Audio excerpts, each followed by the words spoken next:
ಡಬ್ಬ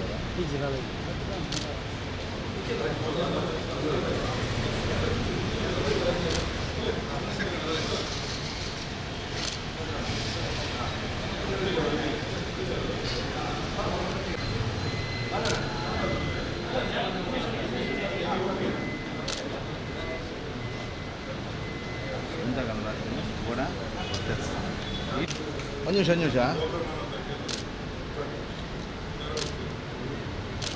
ದೇವಣ್ಣ ಇರೋದಿಲ್ಲ ಹೌದಾ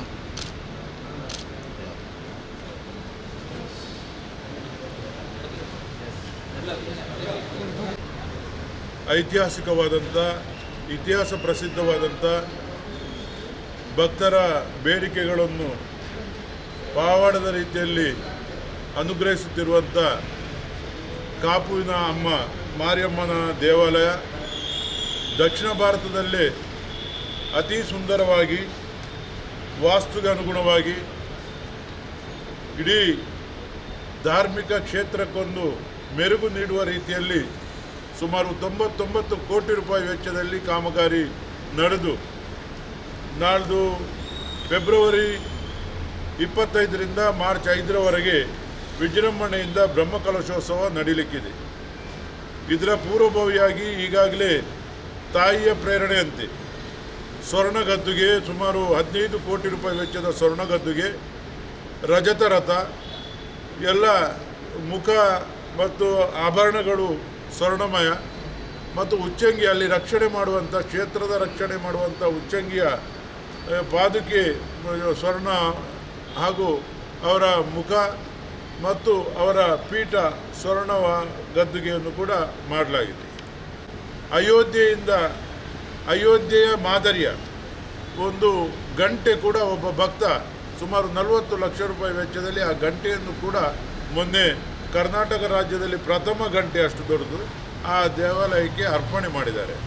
ಭಾಳ ವಿಶಾಲವಾದಂಥ ತಾಯಿಯ ಸಾನ್ನಿಧ್ಯ, ಅಲ್ಲಿ ಭಾಳ ಒಂದು ದೊಡ್ಡ ತಿರುಪತಿ ಮಾದರಿಯ ಗೋಪುರವನ್ನು ನಿರ್ಮಾಣ ಮಾಡಲಾಗಿದೆ. ಭಾಳ ಸುಂದರವಾದಂಥ ವಿಶಾಲವಾದಂಥ ಒಂದು ಅನ್ನಛತ್ರವನ್ನು ಕೂಡ ಈಗಾಗಲೇ ಮಾಡಲಾಗಿದೆ. ಹುಂಡಿಯನ್ನು ಕೂಡ ನಮ್ಮ ನೆಲ ಮಾಡಿಯಲ್ಲಿ ಹುಂಡಿಯ ವ್ಯವಸ್ಥೆಯನ್ನು ಭಕ್ತರು ಯಾವುದೇ ರೀತಿಯಲ್ಲಿ ದೇಣಿಗೆ ಹಾಕಿದರೂ ನೇರವಾಗಿ ಹುಂಡಿಗೆ ಹೋಗುವ ರೀತಿಯಲ್ಲಿ ಅದು ಭಾಳ ಭದ್ರತೆಯ ಒಂದು ಉದ್ದೇಶದಿಂದ ಭಾಳ ವಿನೂತನ ರೀತಿಯಲ್ಲಿ ಅದನ್ನು ಮಾಡಲಾಗಿದೆ. ಅದರೊಂದಿಗೆ ಮ್ಯೂಸಿಯಮ್ಮು ಹಾಗೂ ನಮಗೆ ಹೈಟೆಕ್ ಶೌಚಾಲಯ, ಭಾಳ ಸುಂದರವಾದ ಅತ್ಯಂತ ಶುಚಿತ್ವಕ್ಕೆ ಮಹತ್ವ ಕೊಡುವಂಥ ಹೈಟೆಕ್ ಶೌಚಾಲಯ, ಹಾಸ್ಪಿಟಾಲಿಟಿ, ಈ ರೀತಿ ಸಭಾಂಗಣ, ಈ ರೀತಿ ಎಲ್ಲ ಯೋಜನೆಗಳನ್ನು ಒಳಗೊಂಡ ರೀತಿಯಲ್ಲಿ ಒಂದು ಮಾದರಿಯ ದೇವಾಲಯ ನಮ್ಮ ದಕ್ಷಿಣ ಭಾರತದಲ್ಲಿ ಪ್ರಪ್ರಥಮ ಬಾರಿಗೆ ಇಳಕಲ್ ಶಿಲೆಯಲ್ಲಿ ಈ ಮಂದಿರ ನಿರ್ಮಾಣ ಆಗ್ತಾ ಇದೆ. ರೀತಿಯಲ್ಲಿ ಪವಾಡ ಆಗ್ತಾ ಇದೆ. ತಾಯಿ ಒಂದು ಸುದ್ದಿ ಮುಟ್ಟಿಸಿ ಯಾವುದೇ ಕಾರ್ಯಕ್ರಮ ಆಗುವುದಿದ್ದರೂ ಕೂಡ ಸುದ್ದಿ ಮುಟ್ಟಿಸಿ ಯಾರಿಗೂ ರಿಸೀಟ್ ಬುಕ್ಕು ಇಟ್ಕೊಂಡು ಹೋಗ್ಲಿಕ್ಕಿಲ್ಲ, ಯಾವ ಊರಿಗೂ ಕೂಡ ರಶೀದಿ ಬುಕ್ಕು ಇಟ್ಕೊಂಡು ಹೋಗಬಾರ್ದು, ನನ್ನ ರಥವನ್ನು ಮಾಡಿ ಇಟ್ಕೊಂಡು ಹೋಗಬಾರ್ದು ಎಂಬ ಒಂದು ವಾಕ್ಯವನ್ನು ಕೊಟ್ಟಿದ್ದಾಳೆ. ಅವಳೇ ಪ್ರೇರಣೆ ಮಾಡಿ ಯಾರ್ಯಾರಿಂದ ಏನನ್ನು ಬರೆಸಿಕೊಳ್ಬೇಕು, ಏನನ್ನು ಮಾಡಬೇಕು ಅಂತ ಅವರೇ ತೋರಿಸಿಕೊಟ್ಟ ರೀತಿಯಲ್ಲಿ ತೋರಿಸಿ ಅಲ್ಲಿ ದೇಣಿಗೆ ಬರ್ತಾ ಉಂಟು. ಕೊಡದವರ ಹತ್ರ ಕೊಡಿಸ್ತೇವೆ, ಮಾಡದವರ ಹತ್ರ ಮಾಡಿಸ್ತೇವೆ, ಬರದವರನ್ನು ಭರಿಸ್ತೇವೆ ಎಂಬ ವಾಕ್ಯವನ್ನು ತಾಯಿ ಕೊಟ್ಟಿದ್ದಾಳೆ. ಆ ವಾಕ್ಯದ ಪ್ರಕಾರ ಅಲ್ಲಿ ಕೆಲಸ ಆಗ್ತಾ ಉಂಟು. ಈಗ ನಾಳೆ ಹರಿದ್ವಾರದಿಂದ ಗಂಗಾಜಲ ಬರ್ತಾ ಇದೆ.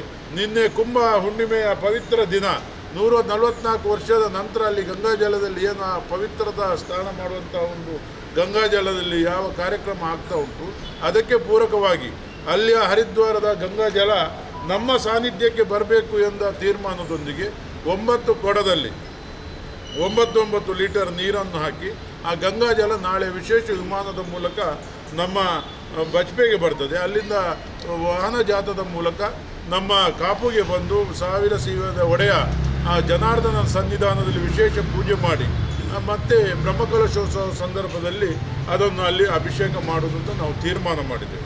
ಅಭಿವೃದ್ಧಿ ಯೋಜನೆಯೊಂದಿಗೆ 9 ದಿನದ ಬ್ರಹ್ಮಕಲಶದಲ್ಲಿ 9 ರೀತಿಯ ಕಾರ್ಯಕ್ರಮಗಳನ್ನು ಆಯೋಜನೆ ಮಾಡಿದ್ದೇವೆ. ಭಾಳ ವಿಶಿಷ್ಟವಾಗಿ ಭಾಳ ಒಂದು ಧಾರ್ಮಿಕ ಭಾವನೆಗಳಿಗೆ ಪೂರಕವಾಗಿ ಅನೇಕ ಧಾರ್ಮಿಕ ಕಾರ್ಯಕ್ರಮಗಳು ನಮ್ಮ ತಂತ್ರಿ ವರ್ಗದವರಿಂದ ನಡೀತಾ ಇದೆ. ಅದಕ್ಕೆ ಪೂರಕವಾಗಿ ಲಕ್ಷಾಂತರ ಜನ ಅಲ್ಲಿ ಅನ್ನ ಸಂತರ್ಪಣೆಗೆ ದೇಶ ವಿದೇಶಗಳಿಂದ ಬರುವಂಥ ಭಕ್ತರು 18 ರಾಷ್ಟ್ರದಲ್ಲಿ ನಮ್ಮ ಸಮಿತಿಯನ್ನು ನಮ್ಮ ಜೀರ್ಣೋದ್ಧಾರ ಸಮಿತಿಯನ್ನು ನಾವು ಮಾಡಿದ್ದೇವೆ. ಭಾರತದಲ್ಲಿ ಮಾತ್ರ ಅಲ್ಲ, ಹೊರ ರಾಷ್ಟ್ರಗಳಲ್ಲೂ ಕೂಡ 18 ರಾಷ್ಟ್ರಗಳಲ್ಲಿ ಮಾಡಿದ್ದೇವೆ. ನಾವು ಇದಕ್ಕೆ ಪೂರಕವಾಗಿ ಹೊರೆ ಕಾಣಿಕೆಗಳನ್ನು ನಮ್ಮ ಅಮ್ಮನ ಪ್ರೇರಣೆ ಆಗಿದೆ. ನೀವು ಪ್ರತಿ ಊರಿನಲ್ಲಿ ಹೋಗಿ ಸುದ್ದಿ ಮುಟ್ಟಿಸುವಂಥ ಕೆಲಸ ಮಾಡಿ, ಐತಿಹಾಸಿಕ ಹೊರೆಯನ್ನು ತರಿಸುವಂಥ ಕೆಲಸವನ್ನು ನಾನು ಮಾಡ್ತೇನೆ, ಭಕ್ತರಿಂದ ತರಿಸಿಕೊಡ್ತೇನೆ ಎಂಬ ವಾಕ್ಯವನ್ನು ಕೊಟ್ಟಿದ್ದಾರೆ. ಅದಕ್ಕಾಗಿ ನಾವು ಸುಳ್ಯದಿಂದ, ದಕ್ಷಿಣ ಕನ್ನಡ ಜಿಲ್ಲೆಯ ಸುಳ್ಯದಿಂದ ಮುಲ್ಕಿವರೆಗೆ ಎಲ್ಲ ಗ್ರಾಮಗಳಲ್ಲಿ ವಲಯಗಳಲ್ಲಿ ನಾವು ಎಲ್ಲ ಪ್ರಮುಖರನ್ನು, ಧಾರ್ಮಿಕ ಮುಖಂಡರನ್ನು, ಭಜನಾ ಮಂದಿರದ ಮುಖಂಡರನ್ನು, ನಮ್ಮ ರಾಜಕೀಯ ಮುಖಂಡರುಗಳನ್ನು ಸೇರಿಸಿಕೊಂಡು ಸಭೆಗಳನ್ನು ಮಾಡಿ ಅವರ ಮೂಲಕ ಜನರಿಗೆ ಸುದ್ದಿ ಮುಟ್ಟಿಸುವ ಕೆಲಸವನ್ನು ಮಾಡ್ತಾ ಇದ್ದೀವಿ. 22 ತಾರೀಕಿಗೆ ದಕ್ಷಿಣ ವಾಹಿನಿಯ ಹೊರೆ ಕಾಣಿಕೆ ಮಂಗಳೂರಿಂದ ಹೊರಡ್ತದೆ. ಅದು ನೇರವಾಗಿ ನಮ್ಮ ಮುಲ್ಕಿಯಾಗಿ ನಮ್ಮ ಮೂಳೂರು ರಾಷ್ಟ್ರೀಯ ಹೆದ್ದಾರಿಗೆ ಬರ್ತದೆ. ಅಲ್ಲಿ ಭವ್ಯವಾದಂಥ ಸ್ವಾಗತದೊಂದಿಗೆ ನಾವು ಮೆರವಣಿಗೆಯಲ್ಲಿ ಆ ಸನ್ನಿಧಾನಕ್ಕೆ ಅದನ್ನು ಹೊರೆಗಳನ್ನು ಕೊಂಡೋಗುವಂಥ ಕೆಲಸವನ್ನು ಮಾಡ್ತೇವೆ. ಅದರೊಂದಿಗೆ 23ಕ್ಕೆ ಉತ್ತರ ವಾಹಿನಿ ಉಡುಪಿ ಜಿಲ್ಲೆಯಿಂದ ಶಿರೂರು, ಬೈಂದೂರಿನಿಂದ ಶಿರೂರಿಂದ, ಸಾಗರದಿಂದ, ಶಿವಮೊಗ್ಗದಿಂದ ಅಲ್ಲಿಂದ ಹೊರೆ ಕಾಣಿಕೆಗಳು ಬರಲಿಕ್ಕಿದೆ. ಅದು ನಾವು ನಮ್ಮ ಪಾಂಗಳ ಸೇತುವೆಯ ಬಳಿಯಿಂದ ಭವ್ಯವಾಗಿ ಅದನ್ನು ನಮ್ಮ ಸಾನ್ನಿಧ್ಯಕ್ಕೆ ತರುವಂಥ ಕೆಲಸವನ್ನು ಮಾಡ್ತೇವೆ. ಈ ದಿನ ನಮ್ಮ ತಾಯಿಯ ಒಂದು ಪ್ರೇರಣೆ ಯಾವ ರೀತಿ ಇದೆ ಅಂತ ಹೇಳಿದರೆ, ತಾಯಿಯ ವಾಕ್ಯ ಆಗಿದೆ, ನಾವು ಪ್ರಾರ್ಥನೆ ಮಾಡಿ ಹೊರೆ ಕಾಣಿಕೆ ಯಾವ ರೀತಿ ಮಾಡಬೇಕು ಅಂತ ಕೇಳಿದಾಗ ತಾಯಿ ಹೇಳಿದರು, ನೀವು ಗಣಪತಿಯನ್ನು ಮುಂದಿಟ್ಟುಕೊಂಡು ಮಾಡಿ ಅಂತ, ವಿಘ್ನ ನಿವಾರಕನ ಅನುಗ್ರಹವನ್ನು ಪಡೆದು ಮಾಡಿ, ನಾನು ಐತಿಹಾಸಿಕ ಹೊರೆ ಕಾಣಿಕೆಯನ್ನು ತರಿಸಿಕೊಡ್ತೇನೆ ಅಂತ.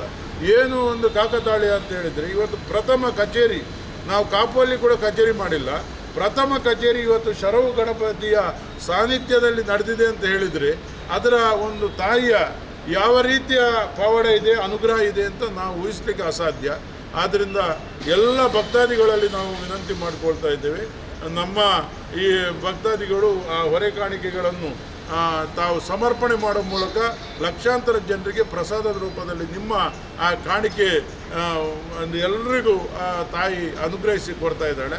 ಈಗಾಗಲೇ ನಮ್ಮ ಪದ್ಮರಾಜವರು ಈ ಭಾಗದ ದೊಡ್ಡ ಧಾರ್ಮಿಕ ಮುಖಂಡರು, ರಾಜಕೀಯ ಮುಖಂಡರು ಸಮಯಕ್ಕೆ ಸರಿಯಾಗಿ ಬಂದು ನಮಗೆ ಸಹಕಾರ ಮಾಡಿದ್ದಾರೆ.